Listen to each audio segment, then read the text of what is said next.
Então, boa noite a todos.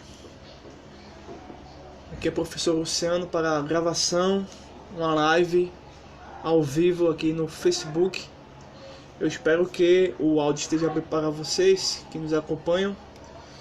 E mesmo a gente está, na verdade, no processo de recesso aqui no Instituto, todavia, os últimos acontecimentos têm nos chamado bastante atenção, né? E vamos decidir aí sempre trabalhar alguns temas, né, relacionados ao comunismo, né?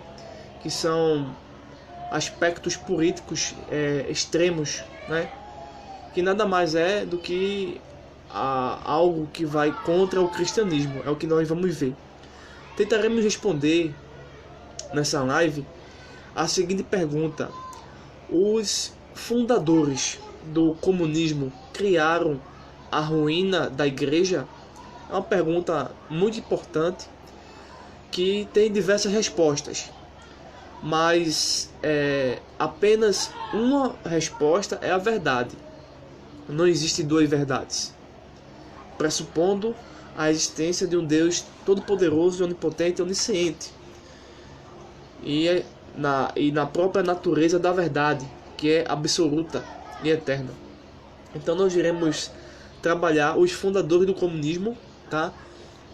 Veremos aqui basicamente a minha exposição será aqui no livro O Comunista Exposto.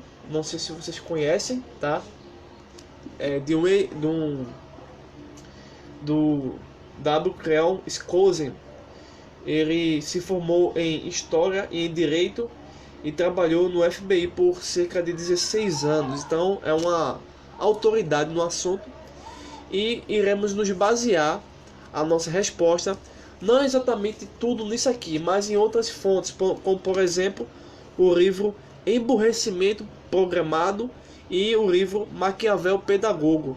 Eu irei fazer todo o esquema para que isso seja organizado, sistematizado e bem compreendido, tá? Para que não haja nenhuma desinformação, porque hoje em dia existe muita desinformação que favorece o comunismo, né? Ou o socialismo.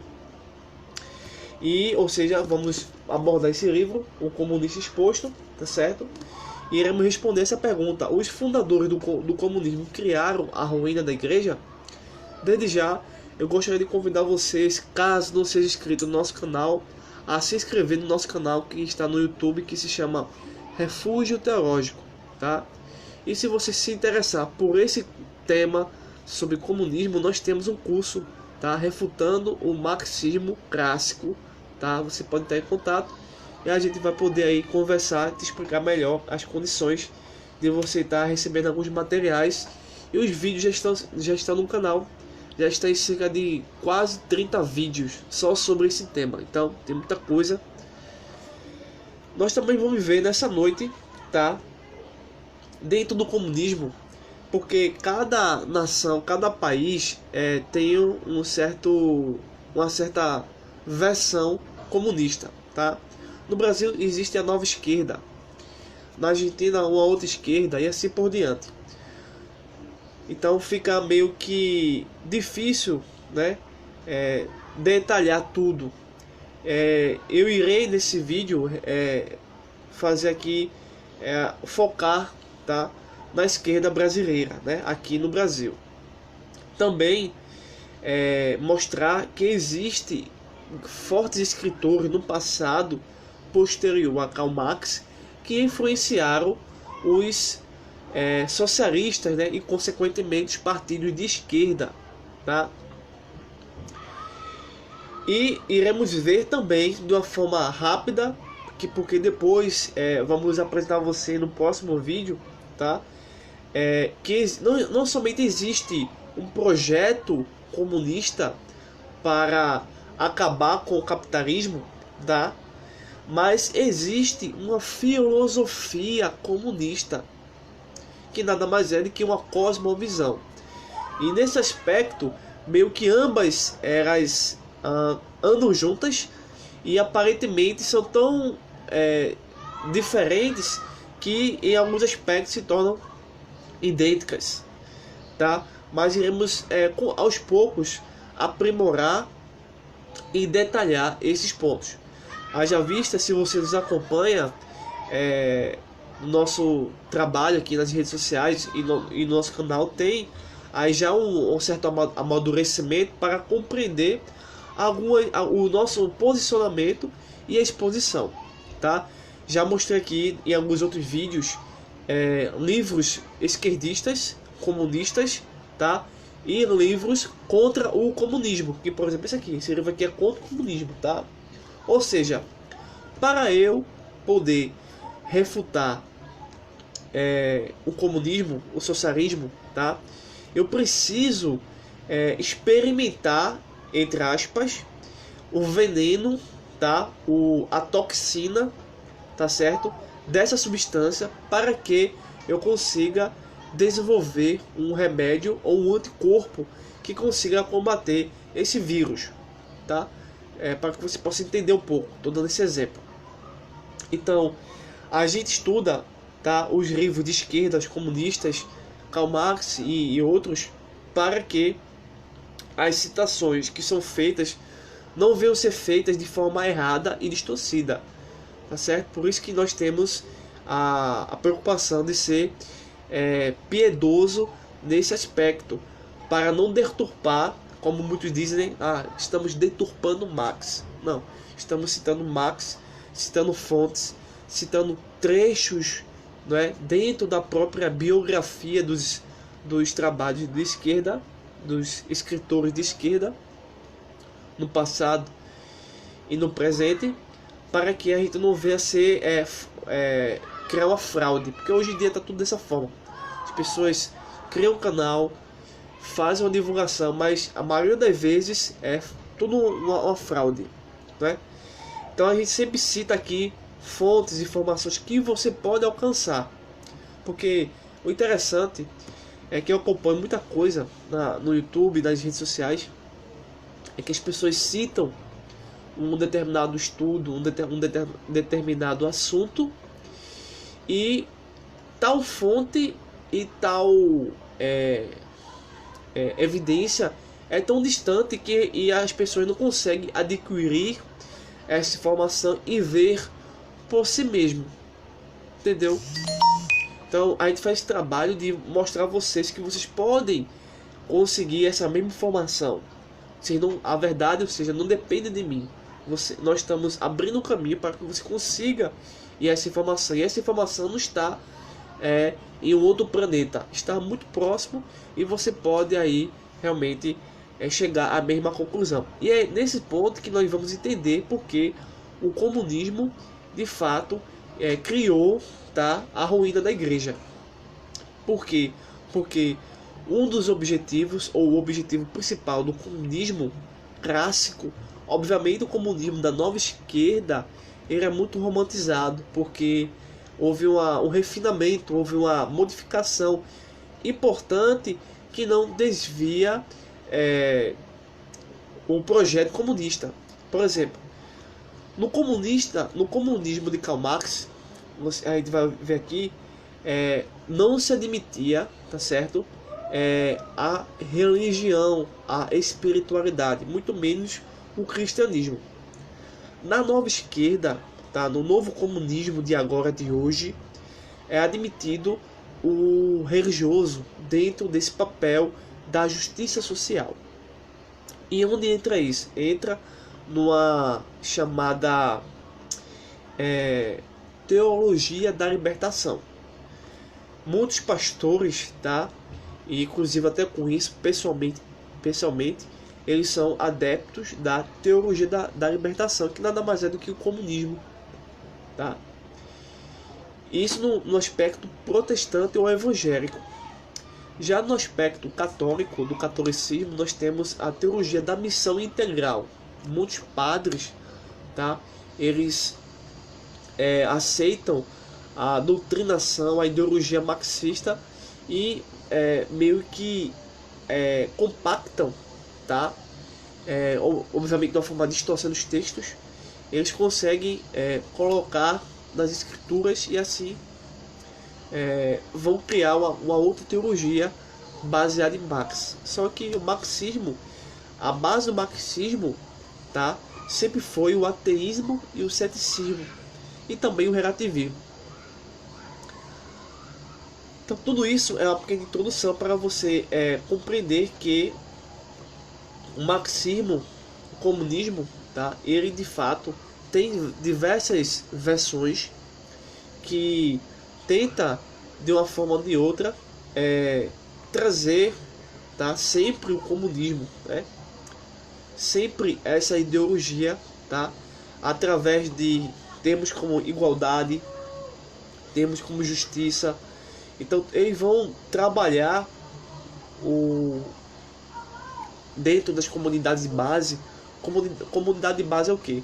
São igrejas, são pequenos sindicatos, são associações, são grupos de futebol, são pessoas que eles analisam e estudam para influenciar aquele meio e assim conseguir votos. Eles têm uma tática muito interessante que ainda hoje continua, né? Muito. Mas depois a gente vai ver esses outros detalhes com calma, tá? Porque é muita informação e eu não quero que você venha aí ficar meio que perdido se você estiver chegando hoje nessa exposição. Eu queria, antes da gente chegar aqui nesse livro, tá? Deixa eu ver aqui a página, deixa eu pegar aqui a página para vocês. É na página 5049, no caso o capítulo 1. Antes de entrar nesse livro, eu gostaria de fazer aqui uma outra abordagem dentro desse tema, tá? De vital importância. E assim, para que você possa aí desenvolver, tá? Daqui a pouco eu vou dar uma olhadinha no chat, se tem alguma pergunta dentro do tema, certo? Caso eu não consiga responder, depois eu entro em contato com você aqui e posso passar para você alguma informação, caso não tenha aqui em mãos, tá certo? E se eu tiver, eu obviamente vou responder. Daqui a pouco eu dou uma olhada no chat para ver se tem alguma pergunta. Eu espero que o áudio esteja bem. Aí eu tô aqui olhando aqui para o meu Facebook também para ver, tá certo? Se há alguma interação com vocês aqui, tá certo? Pois bem, eu agradeço a atenção de todos que estão aqui me ouvindo. É um prazer ter vocês sempre aqui conosco, tá? Não é fácil fazer esse trabalho, tá? Não é fácil, mas Deus tem dado aí a oportunidade. Deixa eu ver aqui. Pronto. Então, o que seria o esquerda, né? Nós estamos falando do comunismo, tá? E os partidos políticos aqui no Brasil, eles na maioria das vezes não se apresentam como comunistas, e sim como socialista, tá certo? Ou como esquerda, tá? E o que seria esquerda, tá? Bem, tem o aspecto histórico e depois tem o aspecto ideológico, tá? É no aspecto ideológico que nós vamos abordar mais.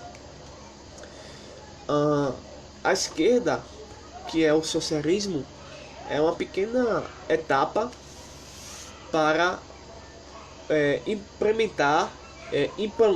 implantar, inserir o comunismo, tá? O socialismo não é exatamente o comunismo. O socialismo é como se fosse uma semente, né? Que vai crescer e depois virar uma árvore, por exemplo. E o socialismo, ele trabalha muito com, você já está observando, com a ideia de igualdade, com a ideia de justiça, com a ideia de mais investimento, tá? Tem todo uma jogada, né? Para que as pessoas não percebam o que é realmente o socialismo ou o comunismo, tá? Bem, o socialista é alguém que é adepto a uma filosofia, um tipo de filosofia. Então a gente classifica tá, abruptamente os partidos políticos em duas formas, basicamente. Obviamente esses partidos eles se mesclam e se modificam, se associam, né? Admitem ideologias opostas e contraditórias, tá? Bem, dentro da esquerda, o que seria a esquerda? Bem, historicamente, o termo esquerda deriva das Assembleias de Estados Gerais de 1789, quando na França a nobreza sentou-se à direita do rei e o terceiro estado à sua esquerda. Aí, né, daí por diante ficou definido dessa forma alguns aspectos, tá? Mas dependendo do contexto histórico, nem todo mundo que está na direita é de fato aí um conservador, tá? Mas basicamente todo mundo que está na esquerda é um socialista, tá? E assim por diante. Bem, e o que a esquerda e o que o socialismo pretende com isso? Bem, fazer uma mudança imposta, uma mudança que vai querer mudar a sociedade, a sua própria imagem, entendeu? Por exemplo, é que nem a militância LGBT. A militância LGBT quer, por meio da ideologia de gênero, veja só, quer por meio da ideologia de gênero, que é um braço do comunismo, tá? Modificar dentro do sistema educacional, tá? Eles têm uma força muito grande no sistema educacional para conquistar crianças a admitirem e a aceitarem e até mesmo a praticarem a homossexualidade, a homoafetividade e assim por diante. E isso é um tipo de socialismo, tá? Todos esses que apoiam a ideologia de gênero, eles são de esquerda. Há os que são vítimas de uma conspiração e admitem a esquerda sem usar os critérios de certo e errado, tá? Existem pessoas desse nível, mas os que não estão nesse nível são as pessoas que são mais conscientes, sabem que a esquerda tem um projeto de deturpação do sexo infantil, né? Uma erotização infantil muito grande, e algumas pessoas deixam isso, não querem se envolver com isso e ainda se votam nesses partidos. Fora os grandes equívocos e erros, né? De roubos e fraudes e por aí por diante, né? Tem muita coisa. Então a ênfase que a esquerda quer de fato não é roubar a mim e a você. Roubar a mim e a você, isso é a última coisa que eles querem. Eles não querem roubar. Sabia disso?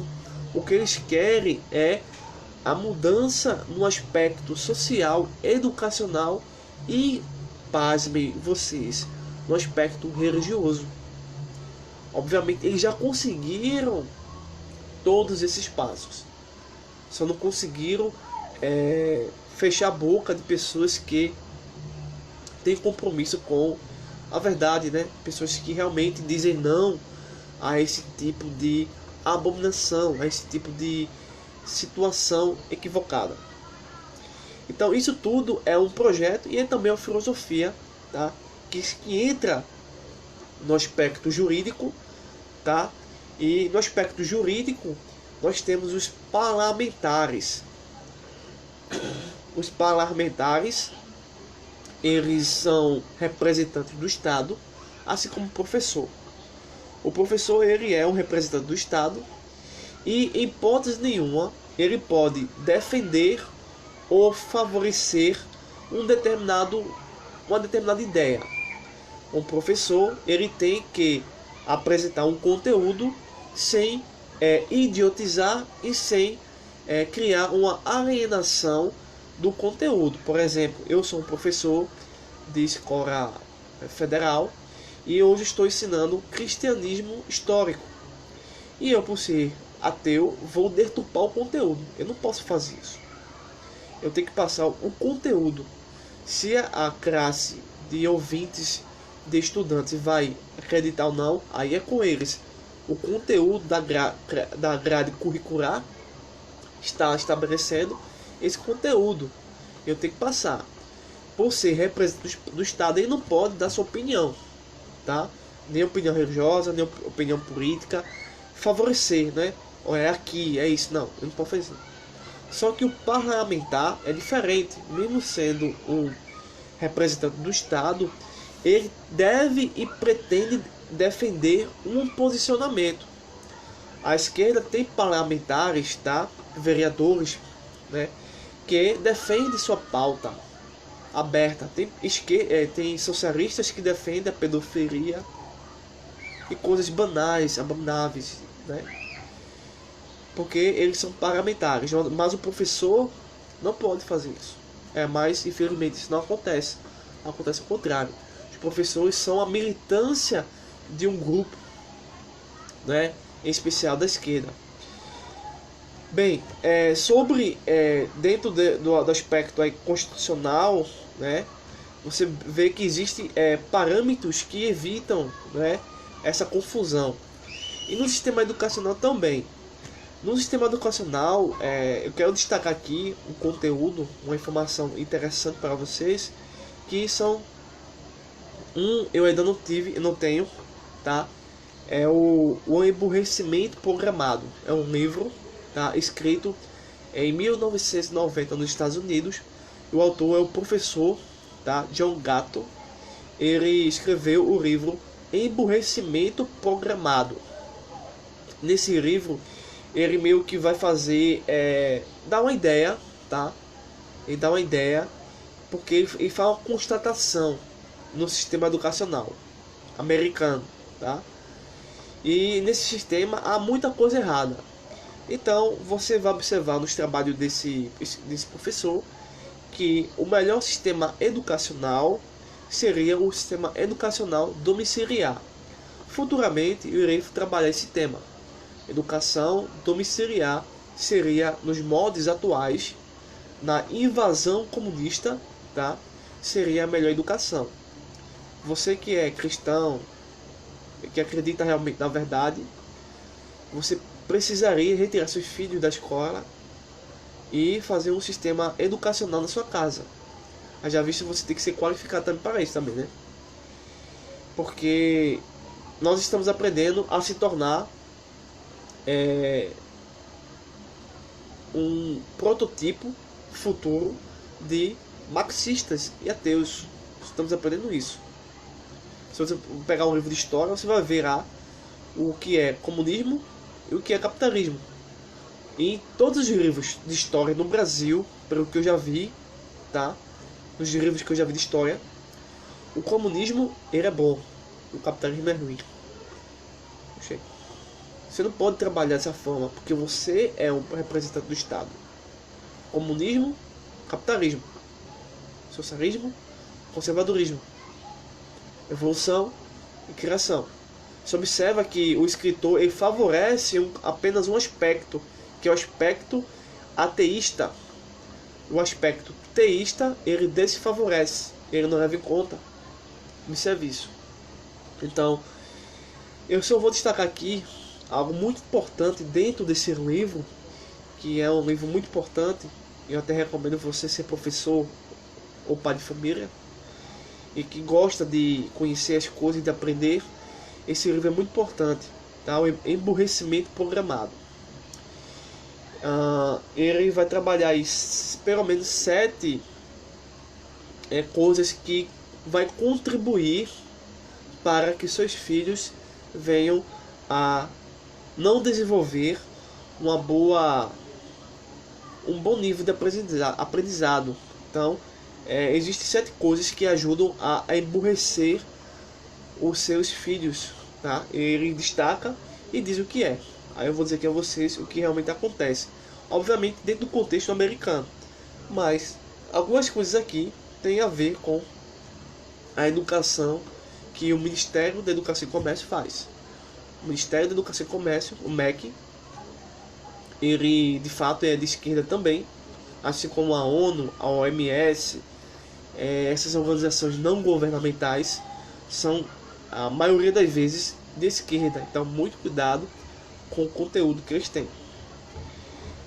Bem, aqui nesse aspecto educacional, que envolve a mudança, então a esquerda, por meio de militância LGBT, por meio de outros tipos de militância, querem no sistema jurídico modificar a Constituição, querem e já conseguiram, tá? Por conta de cristãos que não querem conhecer a verdade, ficam no quadrado, né? Ficam no mundo espiritual, o mundo físico não existe, eles não defendem nada, então eles conseguiram algo que nós deveríamos refutar. E no aspecto educacional, pior ainda, que seus filhos saem de sua casa, vão acabar aí caindo nas garras de uma ideologia nefasta. Bem, nesse livro Emburrecimento Programado, nós temos aqui o que ajuda aos seus filhos a se tornarem a emburrecer é a confusão. Existe a confusão, a gente chama de confusão, porque os conteúdos que são passados, segundo essa análise, que obviamente é uma análise, ele não está escrevendo por escrever, existem conteúdos que não tem começo, meio e fim. Por exemplo, hoje nós vamos estudar como calcular a circunferência de um círculo, né? Área, raio, né? Para determinar a circunferência, né? E o pi, né? Se tem um pi 3,14, daí eu consigo determinar a área, tá? Aí depois eu ensino a vocês equação do primeiro grau e toco o sino, eu não consigo concluir, então não teve a conclusão. Isso na maioria das vezes prejudica o nosso desenvolvimento. Cada pessoa tem um desenvolvimento, né? Tem um tempo de aprendizagem. Tem uns que aprendem muito fácil, muito rápido, instantaneamente. Outros demoram meses, dias, anos para aprender um conteúdo de matemática, de português e assim por diante. Depois você tem um conteúdo de história. Aí você aprender história da igreja, a pré-história. Aí depois você tem o que? A aula de filosofia. Então, não tem como você realmente absorver e entender bem isso, né? Não tem um começo, meio, fim. Então, eles chamam de confusão. Depois, ele trabalha a questão de posição de classe. Então, desde pequeno, o método, né? Não sei hoje, né? Não sei hoje em dia, mas desde pequeno você aprende que você senta nessa cadeira e não pode sentar na outra, porque tem a pessoa X e a pessoa X não pode sentar na cadeira da pessoa Y, ainda que você chegue cedo. Por exemplo, eu cheguei cedo na faculdade, eu gostei de sentar aqui. Ah não, você não pode sentar aí porque é de uma outra pessoa. Então esse método, essa situação prejudica o desenvolvimento. Veja só, temos também a terceira coisa que prejudica o desenvolvimento de uma criança, que é a indiferença. Então, o que ele vai dizer com isso? Vai dizer o seguinte: nós vamos fazer uma prova, tá? Vamos trabalhar os números matemáticos aqui, né? Vamos determinar aqui alguns cálculos, e para que as provas sejam apenas feitas aqui e nada mais.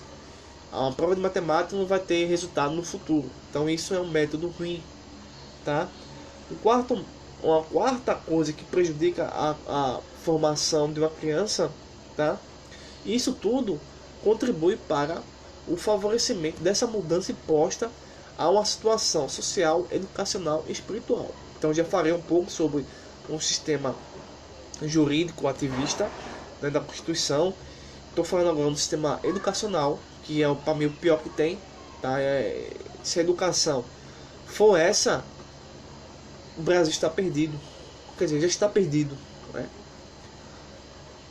Então, né, temos agora dentro dessa situação a chamada dependência emocional. Essa dependência emocional, ele observa o seguinte, que um estudante depende da aprovação, né, de uma nota boa do professor, que é representante do Estado. Se o professor não der uma nota boa ao estudante, ele fica depressivo, tá? Ele se torna depressivo. Veja o grau de situação. Temos a dependência intelectual. Essa dependência intelectual, ele vai, obviamente, aqui estou dando só uma coisa muito superficial, porque senão a gente não vai conseguir nem entrar no livro, tá? Então, nessa dependência intelectual, se esquece de que o aprendizado, a assimilação tem tudo a ver com a vontade. Se o professor não trabalha a vontade do aluno, do estudante, ele pode dar um conteúdo muito interessante, muito bom, mas o estudante X não vai conseguir aprender. Então, o verdadeiro professor, ele deve se preocupar com todos os alunos, se eles aprenderam tudo o que foi passado naquele momento. Se ele não se preocupa, isso prejudica muito o aprendizado do estudante ou da criança. Temos a sexta situação que prejudica o aborrecimento, que torna uma criança emborrecida, que torna uma criança que não consegue desenvolver a sua consciência intelectual, né? O sexto é isso, que é a autoestima provisória. Nessa autoestima provisória, o escritor do livro Emborrecimento Programado, ele vai trabalhar o seguinte, que o professor não pode determinar quem é a pessoa. Já pensou, seu filho vai para uma creche, para uma escola, e o professor ou a professora diz assim: ah, você é um animal, ah, você é um bicho. Entendeu? São situações como essas que não podem acontecer. A própria criança, no processo de aprendizado, deve reconhecer por meio do seu corpo, por meio da sua consciência, quem ela é. Obviamente, sem inserir a ideia de ideologia, que ideologia não é ciência, não é filosofia e não é aspecto religioso. No sétimo e último nível, que ajuda a emburrecer uma criança, nós temos um título chamado Não é Possível Esconder-se. Nesse aspecto, eu lhe chamo a atenção para o fato do seguinte, que muitas vezes uma criança precisa estar só, tá? No sentido de que ela consiga desenvolver a sua personalidade, a sua consciência, né? A sua forma de compreender o mundo e a si próprio, não através de uma extensão, né? Tem uma extensão, não, mas a sua mente, a sua mentalidade consiga fazer esse processo, entendeu?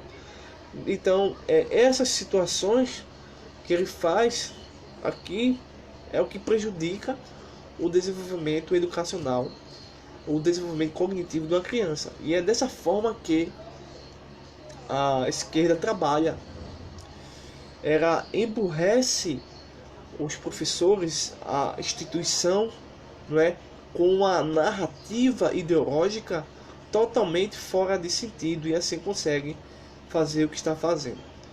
No aspecto espiritual, nós temos aí a deturpação terrível que eles têm feito em todos os aspectos religiosos que você puder imaginar, tá? Obviamente não vou entrar aqui nesse aspecto, mas tá aí a ideia. Então, é em nome dessa política socialista que nós vamos detectar e constatar os maiores absurdos que você pode verificar. Recentemente, o Supremo Tribunal Federal, o STF, não pode receber críticas, ele não quer receber críticas de sua atuação na situação no Brasil, ele não quer receber críticas construtivas, tá?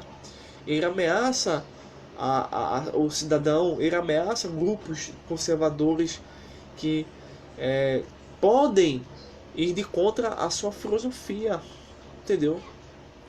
Então, em nome de uma política socialista. Mas sabemos que o socialismo é uma grande fraude. Bem, nós temos escritores da esquerda que a esquerda aqui no Brasil tem devorado, tem consumido muito, que é o Antônio Gramsci. Já expliquei muita coisa sobre ele. aqui no canal. Hill, Williams, Galbraith, Dworkin, Erbams e Foucault, né? Todos eles têm aí uma interpretação marxista, tá? Entre outros, não somente esses. Então, eles têm um projeto, eles também têm uma visão. E qual a visão que a esquerda socialista, né? Então, muito cuidado, você que nos acompanha, né, com os partidos. Pergunte que visão realmente conduz o partido. Bem, mas combater o comunismo não é fácil, né? Qual é a visão da esquerda? Bem, o intelectual de esquerda é tipicamente um jacobino. Acredita que o mundo é deficiente em sabedoria e justiça, e que a falha reside não na natureza humana, mas nos sistemas de poder estabelecidos. E ele se opõe ao poder estabelecido como defensor da justiça social, que retificará a antiga queixa dos oprimidos.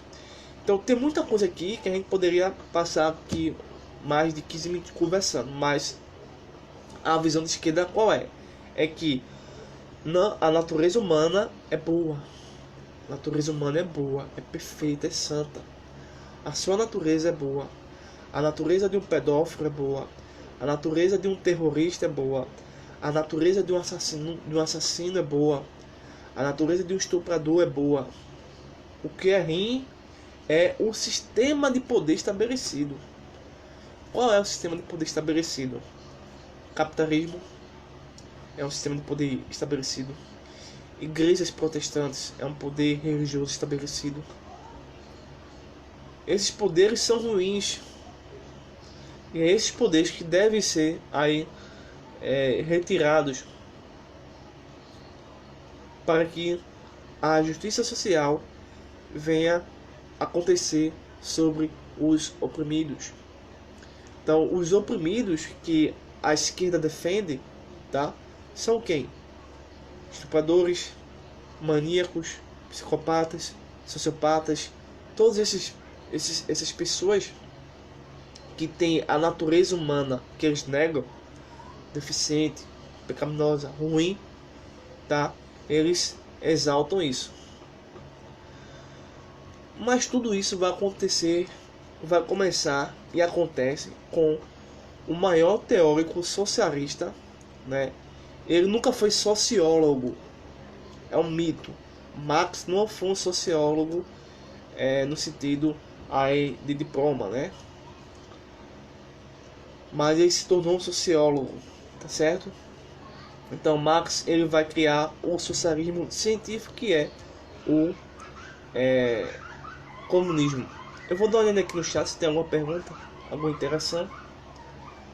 Se tiver, a gente vai poder aqui dar uma olhada. Deixa eu ver aqui.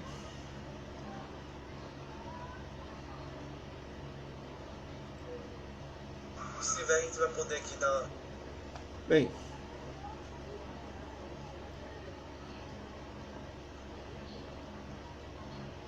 por enquanto não tem, mas tudo bem. Pois bem, então isso tudo vai começar com Marx, tá? Toda essa história que eu estou passando para vocês começa com Marx.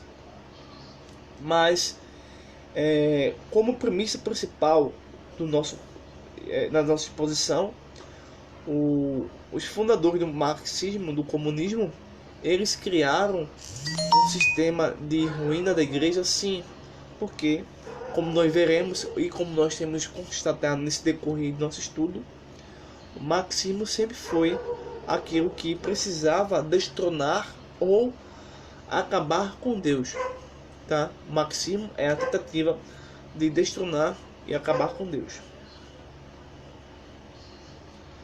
Bom, nesse sentido, nós podemos entrar aqui no livro O Comunista Exposto, de Scholzen. Então, desvendando o comunismo e restaurando a liberdade. Então, eu quero terminar.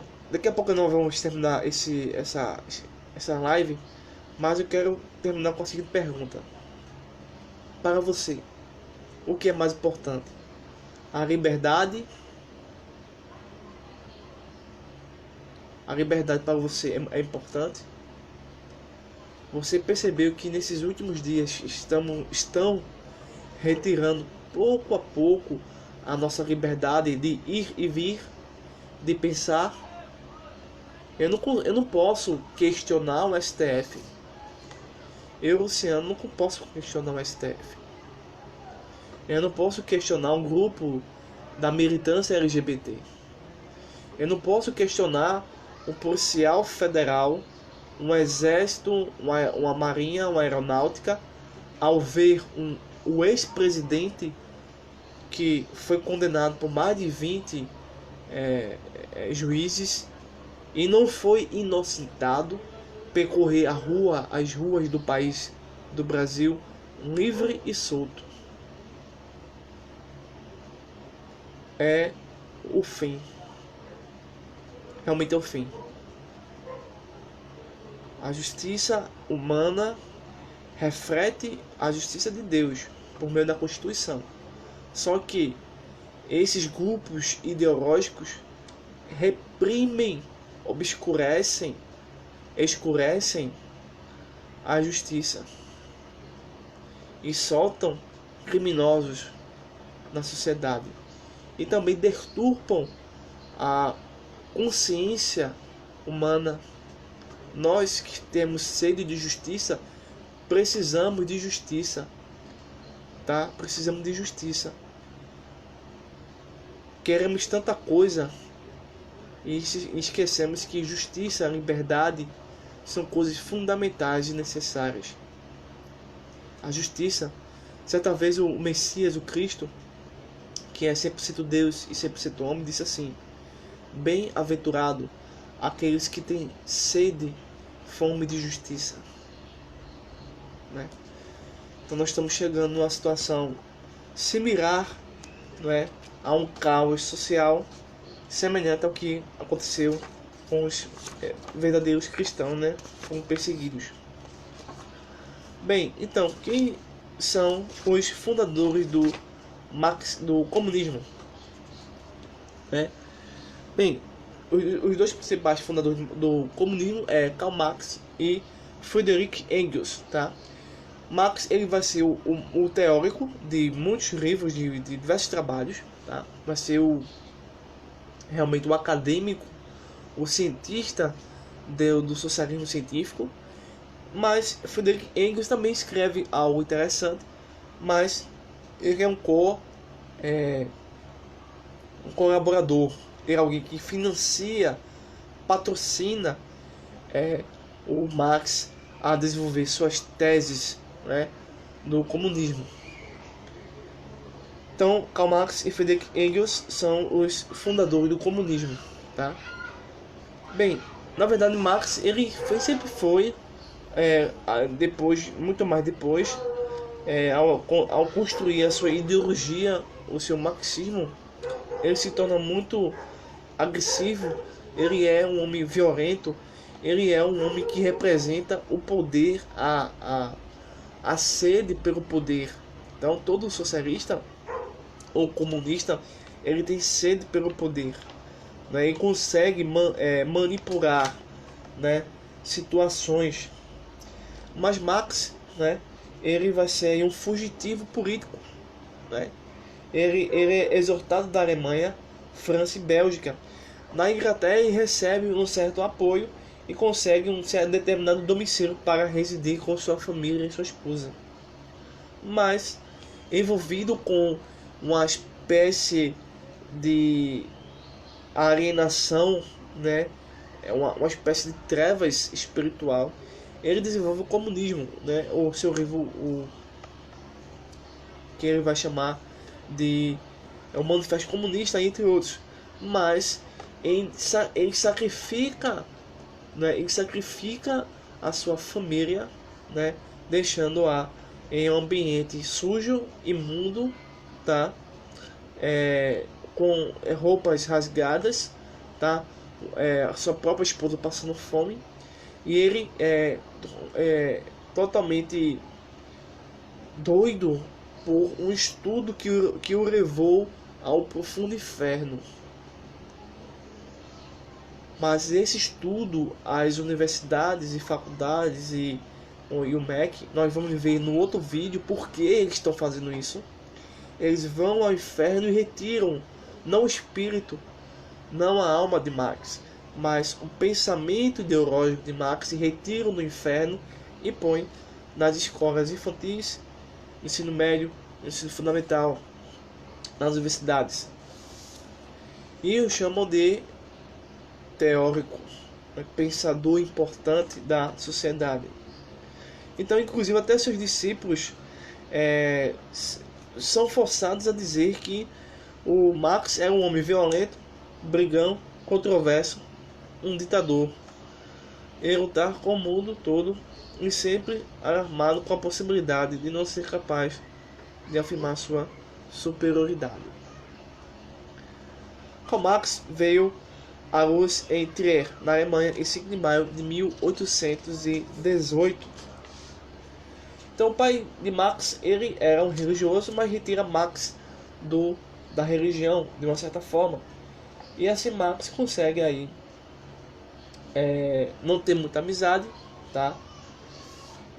Marx também vai ingressar na universidade em 1835, na Universidade de Bonn, para estudar direito, mas seu intento é estudar filosofia. Aí ele cria uma tese chamada A Diferença entre a Filosofia Natural de Demócrito e Epicuro, tá? O que ele vai fazer? Ele vai defender o materialismo de Epicuro, que previa um princípio energizante da matéria.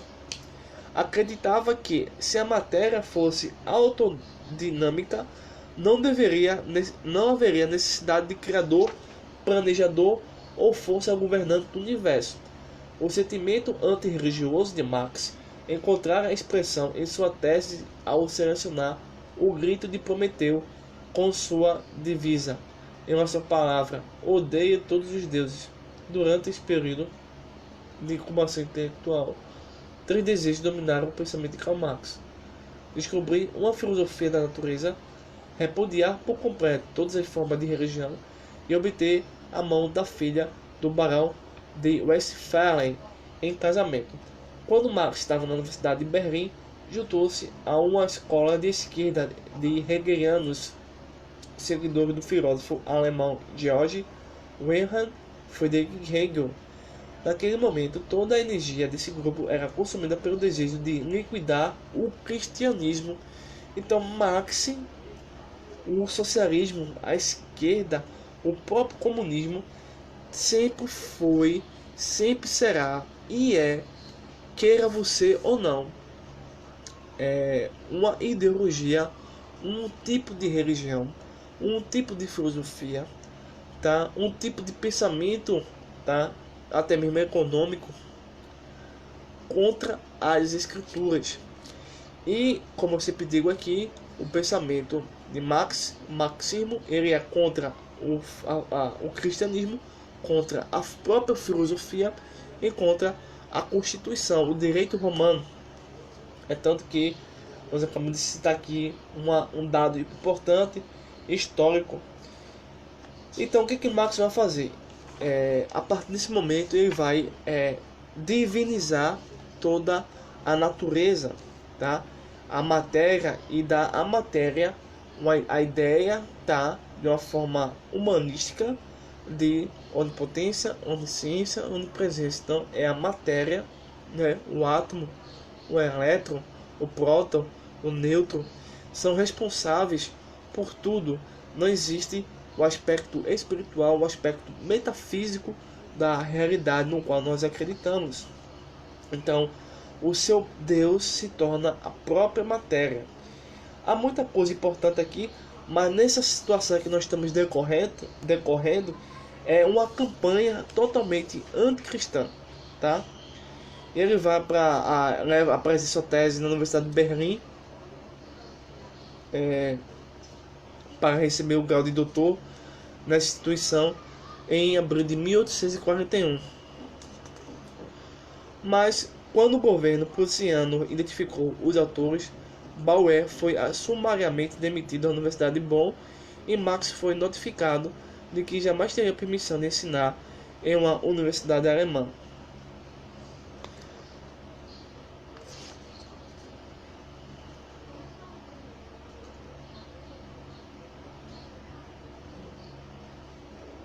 O Friedrich Engels, nasceu em Barmen, na Alemanha, em 28 de novembro de 1820, filho de um capitalista, de um industrial, que possuía teceragens em Barmen e também em Manchester, na Inglaterra.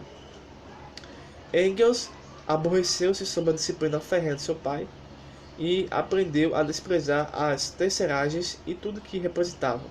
Naturalmente foi alinhando-se ao proletariado industrial conforme amadurecia. Então basicamente foi uma briga familiar que o conduziu ao pensamento marxista ou comunista. Então ele vai se tornar agnóstico e cético, vai perder a confiança na economia baseada na livre iniciativa da Revolução Industrial e concluiu que a única esperança para o mundo era o comunismo.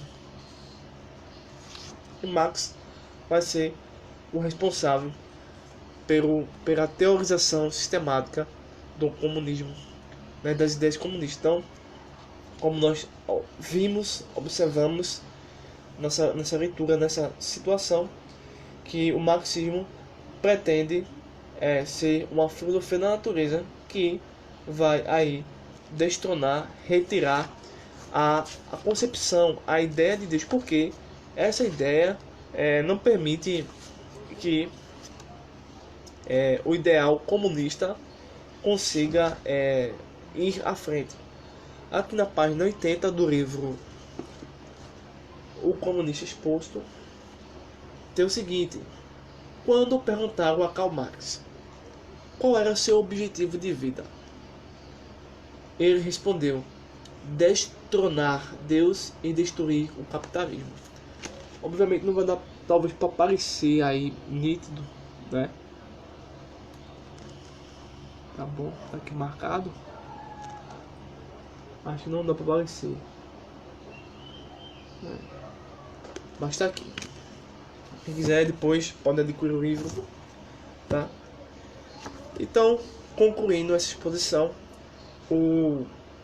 os fundadores do comunismo construíram, tá, dentro do aspecto social, no aspecto político, no aspecto educacional, no aspecto espiritual, religioso, um sistema que acaba com a igreja, com a fé cristã, com a verdadeira fé cristã. Ele acaba porque muitos cristãos, tá, protestantes, não percebem ainda o nível de contaminação, tá, o nível, as armadilhas e abominações que o comunismo tem. Ainda não percebeu, ou se percebeu não quer dar aí a sua refutação. E desse modo a igreja desaba. É tanto que muitas igrejas hoje, muitas instituições políticas e educacional são extremamente de esquerda. Então nós precisamos aí realmente acordar cada vez mais para essa situação. Bem, eu agradeço a sua participação, a sua atenção, agradeço a todos que entraram aqui na live, tá? Um forte abraço e até o próximo vídeo. E se você gostou dessa exposição, quer saber um pouco mais sobre o comunismo, sobre o socialismo, a filosofia, o projeto, aspecto educacional, aspecto jurídico e outras coisas, você entra em contato aqui no nosso Facebook ou nosso canal no YouTube, Refúgio Teológico. Você se inscreve, nos ajuda aí a divulgar nosso trabalho, compartilhe o vídeo para que mais pessoas tenham acesso e que Deus continue nos abençoando. Até a próxima live. Na próxima live eu vou mostrar a vocês por que motivo professores de universidades, professores do ensino médio são socialistas. Por que motivo os professores de universidades são socialistas? Eu vou criar um banner e vou mais para frente trabalhar esse tema. E eu vou trabalhar, ou seja, dar outras informações, tá? Outros detalhes importantes a respeito dessa temática. Obrigado aí, até o próximo vídeo.